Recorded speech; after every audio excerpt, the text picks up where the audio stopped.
ସବୁବେଳେ ନିରୋଗ ରହିବେ କିପରି?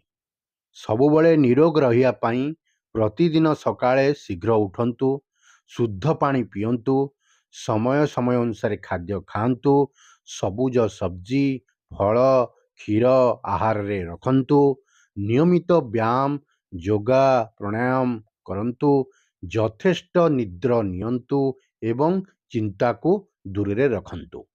ମଦ୍ୟପାନ ଓ ଧୂମ୍ରପାନ ତ୍ୟାଗ କରନ୍ତୁ। ସଫା ସୁତରା ପରିବେଶ ଓ ଶାରୀରିକ ସ୍ୱଚ୍ଛତା ରଖିଲେ ସ୍ୱାସ୍ଥ୍ୟ ସବୁବେଳେ ଭଲ ରୁହେ। ଏପରି ଆପଣମାନେ ଯଦି କରୁଛନ୍ତି, ଆପଣ ସବୁବେଳେ ନିରୋଗ ରହିବେ ନିଶ୍ଚିତ। ସ୍କୁଲ ପିଲା, କଲେଜ ପିଲାଙ୍କ ପାଇଁ ବହୁତ ବଢ଼ିଆ ଟିପ୍ସ ଗୋଟେ ଆଣିଛି। ବୁଦ୍ଧି ବଢ଼ାଇବେ କିପରି? ବୁଦ୍ଧି ବଢ଼ାଇବା ପାଇଁ ନିୟମିତ ଭାବେ ନୂଆ କଥା ଶିଖନ୍ତୁ ଏବଂ ପୁସ୍ତକ ପଢ଼ନ୍ତୁ। ସୁଡ଼କୋ, ଚେସ୍, ପାହିଡ଼ି ଭଳି ମାନସିକ ଖେଳ ଖେଳନ୍ତୁ। ସକାଳେ ଧ୍ୟାନ ଓ ପ୍ରାଣାୟାମ କଲେ ଏକାଗ୍ରତା ବଢ଼େ। ସମତୁଳ ଆହାର ମାନେ କ୍ଷୀର, ଫଳ, ସବୁଜ ସବ୍ଜି, ସବୁଜ ଶାଗ ଆଉ ଡ୍ରାଇ ଫ୍ରୁଟ୍ ଆଦି ଖାଆନ୍ତୁ। ପର୍ଯ୍ୟାପ୍ତ ନିଦ ନିଅନ୍ତୁ ଏବଂ ଅଧିକା ଚିନ୍ତା କରନ୍ତୁ ନାହିଁ। ଲକ୍ଷ୍ୟ ଧରି ପଢ଼ାଶୁଣା କରନ୍ତୁ।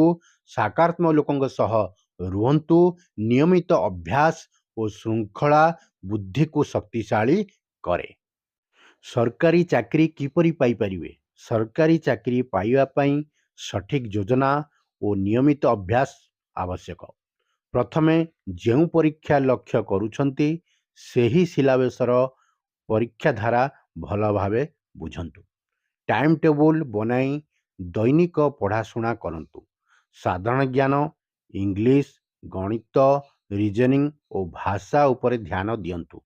ପୂର୍ବ ବର୍ଷର ପ୍ରଶ୍ନପତ୍ର ଓ ମକ୍ ଟେଷ୍ଟ ଅଭ୍ୟାସ କରନ୍ତୁ।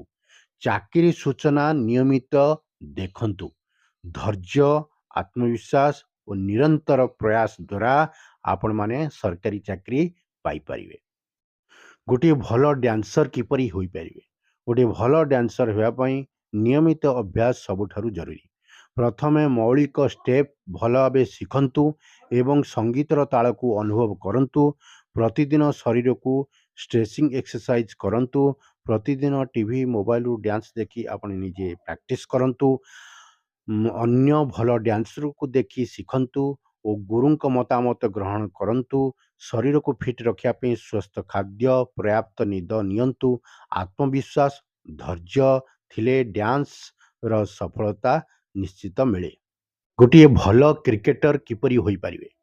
ଭଲ କ୍ରିକେଟର ହେବା ପାଇଁ ନିୟମିତ ଅଭ୍ୟାସ ଓ ଶୃଙ୍ଖଳା ଅତ୍ୟନ୍ତ ଜରୁରୀ। ପ୍ରଥମେ ବ୍ୟାଟିଂ, ବୋଲିଂ, ଫିଲ୍ଡିଂର ମୌଳିକ କୌଶଳ ଭଲ ଭାବେ ଶିଖନ୍ତୁ। ପ୍ରତିଦିନ ନେଟ୍ ପ୍ରାକ୍ଟିସ୍ କରି ଟାଇମିଂ ଓ ଟେକ୍ନିକ୍ ଉନ୍ନତ କରନ୍ତୁ।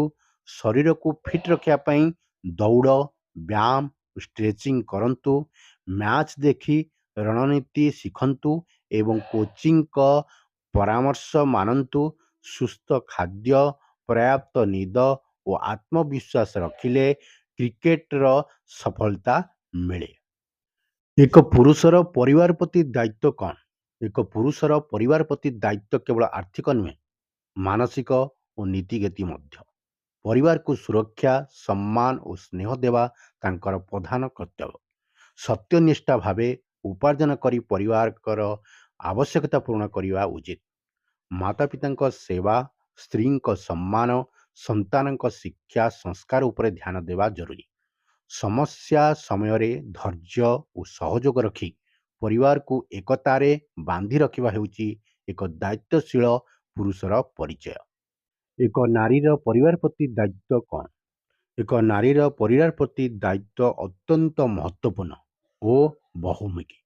ପରିବାରର ସ୍ନେହ, ସମ୍ମାନ, ସମନ୍ୱୟ ରଖିବା ତାଙ୍କର ପ୍ରଧାନ ଭୂମିକା। ସନ୍ତାନକୁ ଶୁଭ ସଂସ୍କାର, ଶିକ୍ଷା ଓ ନୀତିଗତ ମୂଲ୍ୟବୋଧ ଦେବାରେ ସେ ଗୁରୁତ୍ୱପୂର୍ଣ୍ଣ। ସ୍ୱାମୀ ଓ ବୃଦ୍ଧ ସଦସ୍ୟଙ୍କୁ ସହଯୋଗ, ସମ୍ମାନ ଓ ଯତ୍ନ ରଖିବା ଦରକାର। ଆଧୁନିକ ନାରୀ ଘର ଓ କାର୍ଯ୍ୟକ୍ଷେତ୍ର ଦୁହିଁଙ୍କୁ ସମ୍ମିଳିତ ଭାବେ ସମ୍ଭାଳି ପରିବାରକୁ ଆଗକୁ ନେବା ଉଚିତ।